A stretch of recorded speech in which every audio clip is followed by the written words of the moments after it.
listening to America's Voice Now. Thank you for joining with us live. If you are catching us on Big Country 99, this is a pre-recorded program, and appreciate you folks catching the program. You can watch it live every morning or listen live, your preference, every morning by going to americasvoicenow.org. And there you have your choice of either audio only or video. If you don't want me to crack the screen on your monitor, then you might want to just listen to the audio, which is fed through our Spreaker podcasting feed and offers a great way for you to catch the show in audio only. That way you can continue working and you don't have my mug to distract you. You know, the issue of the defense and the Department of Defense, the Pentagon, and how they are injecting the false hoax of climate change into our national system of defense and protection is so far outside the boundaries and the scope of what the Pentagon should be doing that, quite frankly, I see no hope for these people. You got a guy like Chuck Hagel out there panning on how this is such a great, this is such a great and important mission they're on. And he's stating that climate change issues are threat multipliers that force the Pentagon to rethink how it engages in training, missions, and humanitarian aid around the world. Stop right there. First of all, the Pentagon's job is not humanitarian aid. Secondly, there is no such thing as climate change. I'm not suggesting that the planet doesn't go through it. I am suggesting, or in fact, I'm not suggesting, I'm emphatically stating that the United States of America and our commercial enterprises are not the cause of a global climate change. And if you think that I'm wrong here and you say, well, wait a minute, it's not just the United States, it's China and Russia and Indonesia and India, and, well, I mean, I get it, but we're not going to single-handedly make a dent in any of that by unilaterally cutting our own throat and allowing our lifeblood to spill out. I mean, to make a 0.1% change in the global warming debate. I mean, it's just absurd. We have been shutting coal plants down in this nation at a rate that we have never seen before, all on a bunch of false science that doesn't even exist and is made up of whole cloth, to use Harry Reid, Dirty Harry Reid's words, to achieve an agenda that, and I understand where this comes from. I mean, look, if we had an alternative solution to the issue of coal as an energy generator, I'd say fine. Take the coal and over a period of time, ramp it down while you ramp up something else, and somewhere in the middle it's going to cross and we're going to be fine. But we don't have a replacement for coal. 6% of our energy is generated by the alternative energy solutions out there. And that includes a combination of wind and water and solar. We've spent hundreds of billions of dollars enriching the coffers of the cronies of this administration based on a false hoax and false science that climate change exists. And now we're going to do the same thing through the Pentagon with enormous sums of money spent, drawn off from whatever piddling little bit you've got available to you. We're going to change our entire stance and posture on the national, international, and global scene. We're going to modify how we do our training and our missions based on science, which is false. Ladies and gentlemen, that's treason.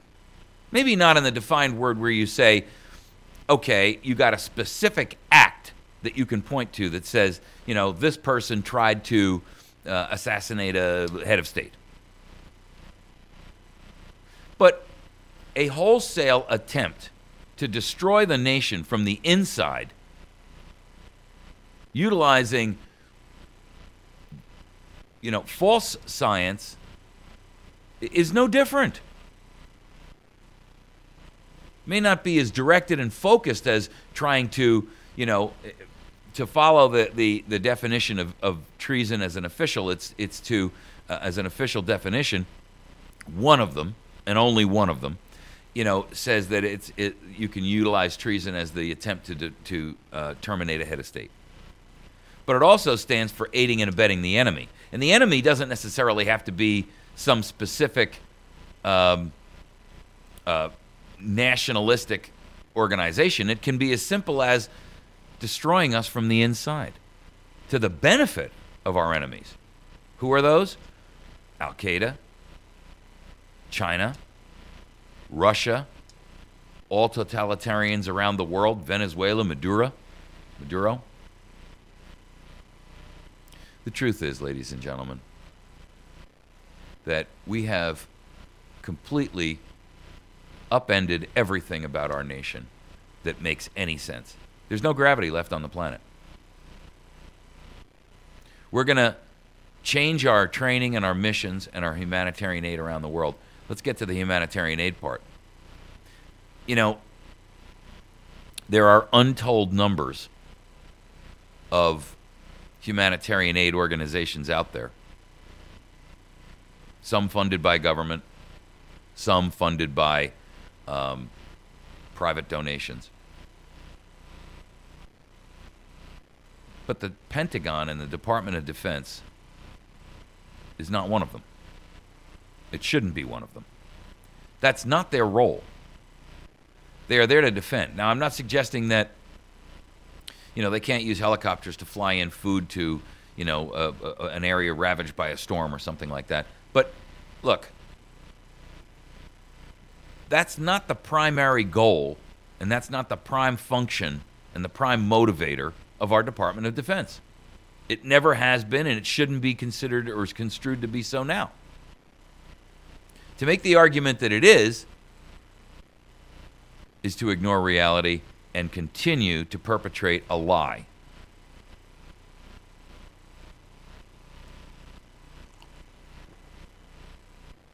They're stating here that it's an aggregate stressor.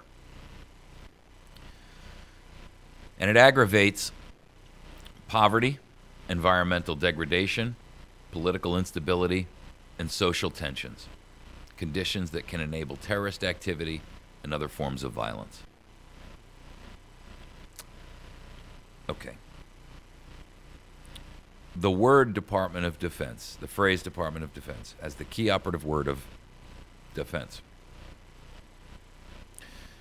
That means that we should be defending our own borders first and foremost. And I've got to tell you something, folks. It's not terrorist activity being generated by climate change. Terrorist activity is being generated because of our imperialistic meddling in everyone else's affairs. Terrorist activity is not being created by poverty that we have no way to alleviate. It's not being created by environmental degradation that we're not responsible for. It's not being created by political instability that we're responsible for, unless you talk about how we keep injecting ourselves into everybody else's business. The social tensions are those tensions which are the average grassroots people who are just sick and tired of tyrants and tyranny. The social tensions are people who rise up against whom?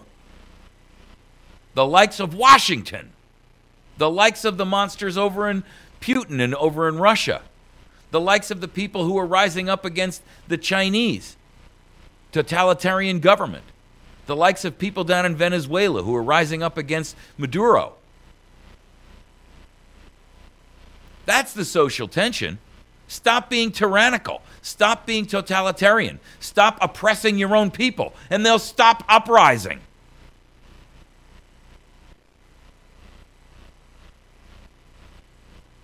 You don't build a national posture of defense based on things which have no correlation whatsoever to defense.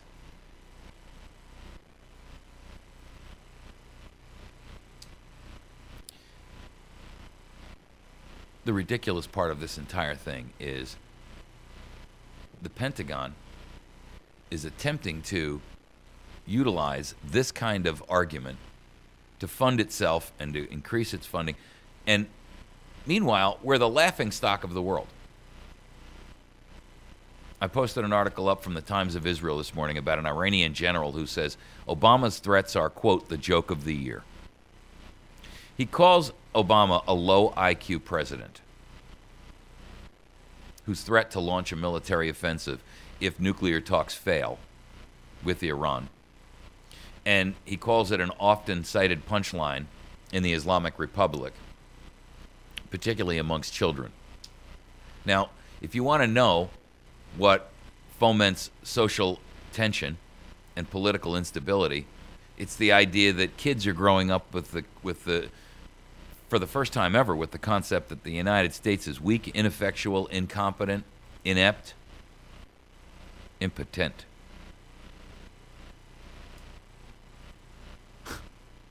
These people are targeting all the wrong stuff. This is a quote.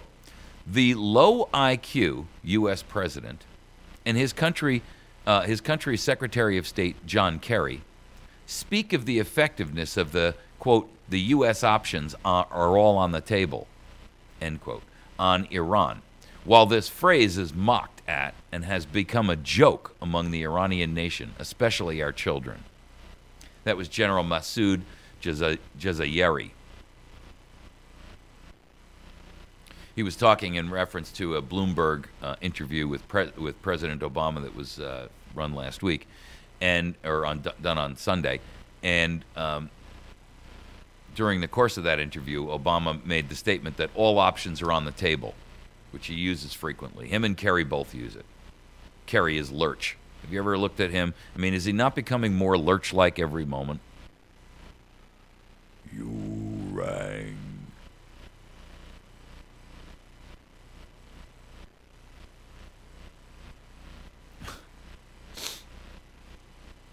Listen to the mumble mouth of and the flannel mouth of Obama.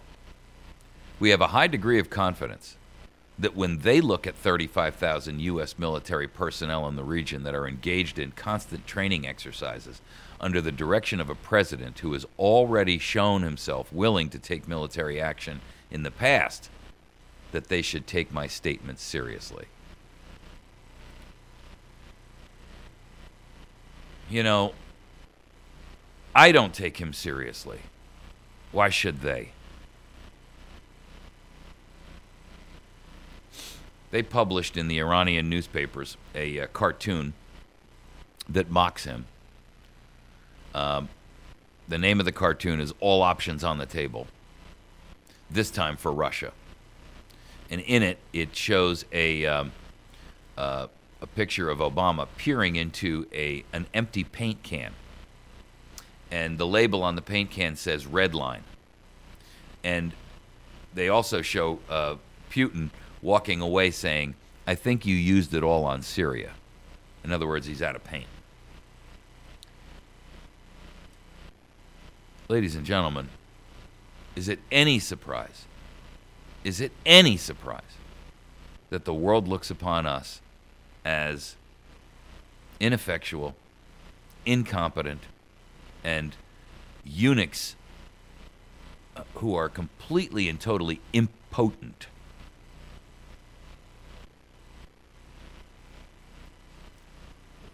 This president has done everything within his power to discredit, destroy the capabilities, and ruin the capability and the stance of this nation to defend itself and its interests abroad. They have, over the course of the past few years, completely gutted the military of any individuals in there who would be construed to be valuable to the nation on a defensive platform and would have stood up against what they've been doing. They are pouring the the treasure of the United States into these lame projects, stealing the resources and the treasure of the United States of America. Not just into the DOD, but all the rest of this crap too. You know, we're talking about the war on poverty and all the other nonsense. We're a laughing stock of the world. We are a joke. And it's amazing how we've fallen here so quickly. It's only taken us 10 years to get to this point. I mean, these people look at us and they recognize that we are sitting here with a mask on, and we're infusing ourselves with unicorn fart. It's a fantasy.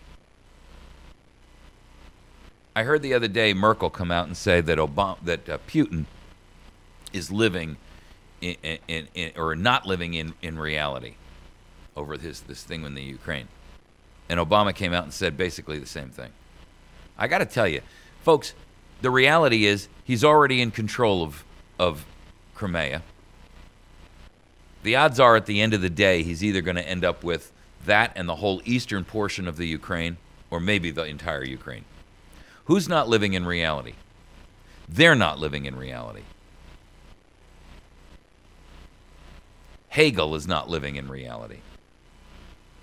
To develop and present our national and international stance in defense of our nation on, and base it on unicorn theory is beyond acceptance.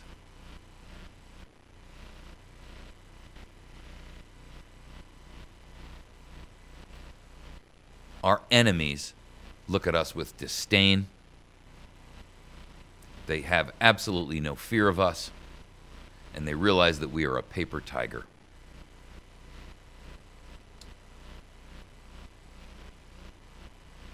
They see us abusing our own citizenry, eviscerating and shredding our own Constitution and our own Bill of Rights on our own people, while simultaneously taking the money from them to go out and try to subjugate other populations around the world. We have an imperialistic approach. We're into this concept of nation building, which isn't nation building. It's an imperialistic, we're part of the responsibility for fomenting the trouble in the Ukraine. We've pumped billions of dollars into that event.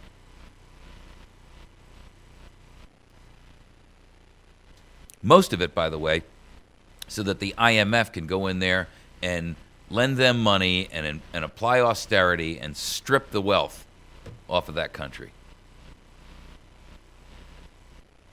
When, America, will you awaken and recognize that you're being played on a planetary level?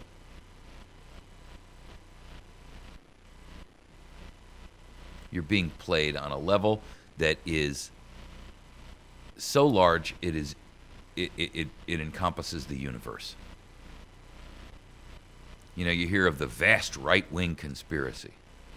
This isn't a right-wing conspiracy. This is a vast global conspiracy. And all attempts to dissuade you from its belief have worked to the point where you don't even realize it's happening.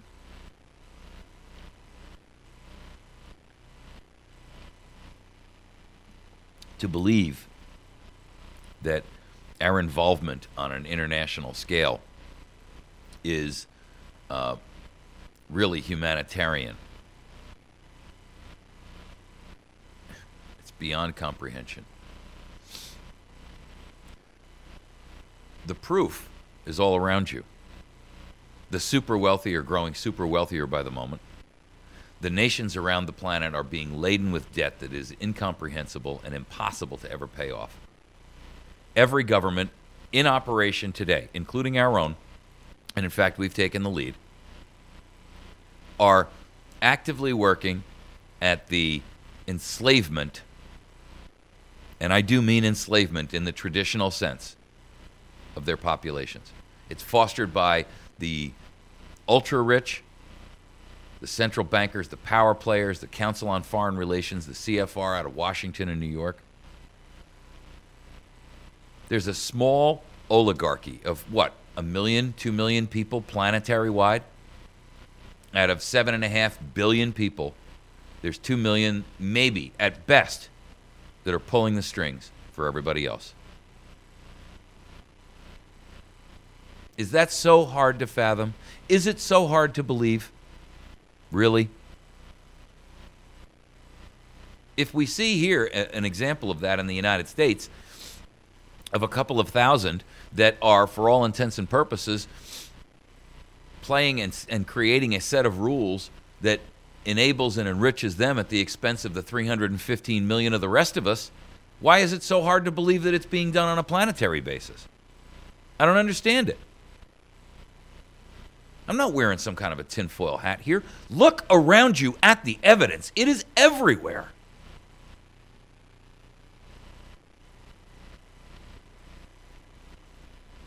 This isn't some kind of fantasy. The fantasy is how they portray themselves to you.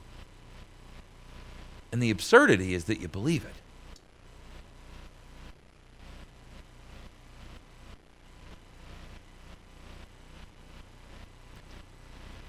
We've fallen so far down the rabbit hole.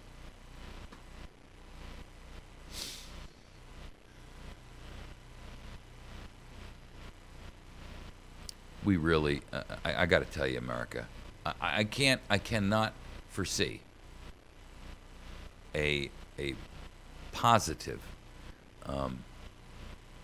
political solution here. Not just here in the domestic United States, globally. You know, Putin is because of his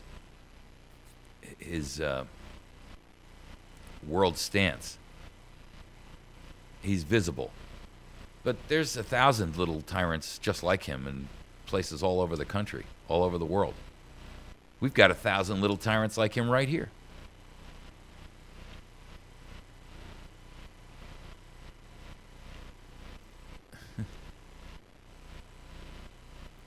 I don't understand why people will not listen to the small voice inside. You know, empirically, beyond a shadow of a doubt, that something is terribly, terribly wrong. It's overwhelming. You may not understand all of it. But your failure to take action, your failure to participate in the process, your failure to awaken and educate yourself,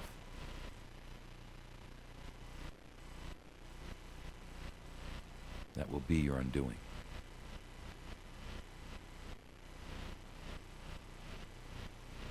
We're going to take a break. When we come back, we're going to talk about this, the idea of the CIA, who's been caught spying on the Senate Intelligence Committee that's actually investigating the CIA. I mean, come on, people. What the heck is happening here? You can't tell me that there's not something desperately, horribly, critically, criminally wrong with that. And that, when you compile it with everything else that's going on and all the surveillance and spying and all of that nonsense, you got to be kidding me. You've been listening to America's Voice now. Hang on a minute. We'll be back in just a moment. If you haven't